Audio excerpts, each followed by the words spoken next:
The raw, unfiltered scientific proof for what the pyramids were really built for. This is what a real Egyptian tomb looks like, and this is the biggest tomb in the world, the Great Pyramid of Giza. The closer you look, the more you realize this pyramid was definitely not made for burying the dead, because the materials they used to build it are exactly what we'd use today to create an electric current. Giza used to be covered with bright white casing stones that were virtually airtight, made out of polished limestone brought from Tura, a quarry 500 miles away. Oh, they just wanted the pyramids to look all nice and white and cute, right? So much that they were willing to drag stones the length of Florida away to do so, for the aesthetic. This special limestone from Tura happens to have less magnesium in it than regular limestone, making it an ideal insulator of electricity, as well as perfect for reflecting sunlight to keep the inside cool. The interior chambers of the pyramid were built with rose granite containing 85% quartz, which is piezoelectric, meaning it produces a small electric charge when moved or squeezed, the same quartz that's used to power a watch battery or a barbecue lighter. Granite also ionizes the air inside the chambers, which further increases the conductivity of electricity. On top of being sourced from Aswan, another quarry hundreds of miles away, the granite slabs inside Giza have these weird structural designs to them that don't exactly look good and are just incredibly difficult to make. Why on earth would you build a roof like this that just makes the job 10 times harder, using 80-ton stone blocks from hundreds of miles away that you can't even see from inside the chamber when it's done? Historians will tell you they were relieving chambers, meant to keep the room from collapsing from the great weight of the pyramid overhead, even though the chambers below had no such relief. On the other hand, if you were somehow able to apply pressure to these chambers, you'd get an electric charge from the quartz.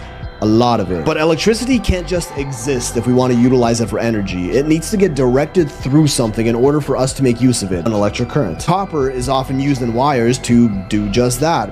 And take a wild guess what a remote camera revealed in the pyramid's narrow shafts just a few years back. 2 copper handles embedded into the stone at the end of the shaft, the only metal to have ever been confirmed in Giza, as well as a set of what appear to be instructions that looks like a wiring diagram painted on the side of the shaft, to which modern Egyptologists claim these handles were used with ropes to pull jars up the shaft. They're just getting desperate at this point. These shafts really have no confirmed purpose. They're commonly referred to as air vents, but some of them don't even lead to the outside. In 2013, former Egyptian Antiquities Minister Zahi Hawass was accused of theft of Egyptian artifacts from the pyramid. In the list of items rumored to have been stolen, there was one that stood out from the rest. Long copper wires. A strange artifact by any means, and just what you'd need to complete an electric current. So were the pyramids built as giant batteries? I mean, we have all the pieces in place, but how exactly would this battery even work? Aerospace engineer Chris Dunn popularized the Giza power plant theory by kind of proving it with actual science, hard numbers, and a scale model. From the top, this is what the inside of Giza looks like: a top or king's chamber with a lower queen's chamber underneath it, a large slanted shaft, the grand gallery, connecting both chambers, and a bottom subterranean chamber with a bunch of long narrow shafts leading into each. According to Dunn, the pyramid is what's called a coupled oscillator, a device that's connected to a larger vibrating body in such a way that energy can be transferred between them, converting vibrational energy, the natural resonance of the earth, into microwave energy. Now the earth,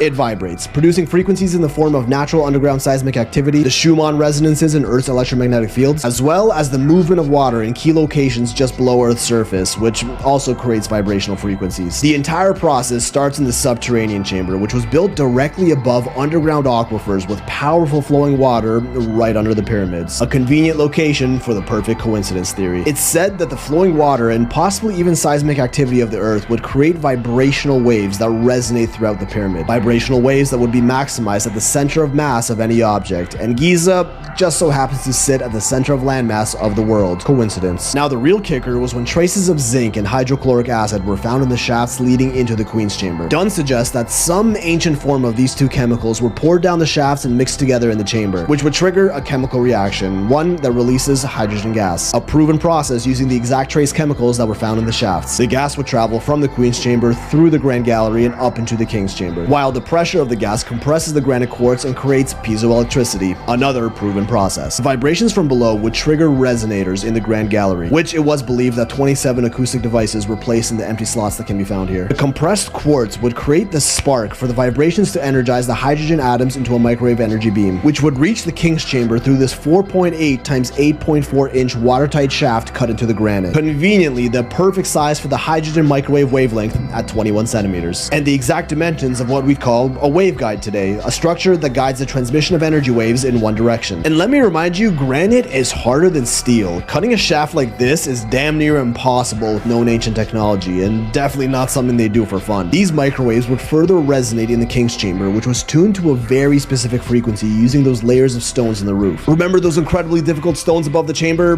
That's how they tuned the pyramid's frequency. The sarcophagus in this room is expected to have been some source of high voltage, like the Baghdad battery, to further ionize the hydrogen and make that room superconductive. Gold-capped tips, as we believe the pyramids to have had, would also make the perfect conductor to attract the electricity and send it up into the atmosphere. Sounds like it's time for me to take my meds. A super pseudoscientific theory, and highly theoretical at that, until you realize in 2018, studies proved that the pyramids can focus electromagnetic energy in their internal chambers and also directly beneath them. That's real, quantifiable, scientific evidence that supports this theory. Many archaeologists also report electromagnetic readings inside of the pyramids and directly above them. So the pyramid's exterior was made with an insulator, the interior with conductors, and the chambers with material that produces electricity. Are these all just coincidences? And even if we did have electricity generated in the pyramids, how would this energy even be distributed for everyone to use? Our boy Tesla may have known the answer and was silenced from revealing it to the world. Let's see if it's up.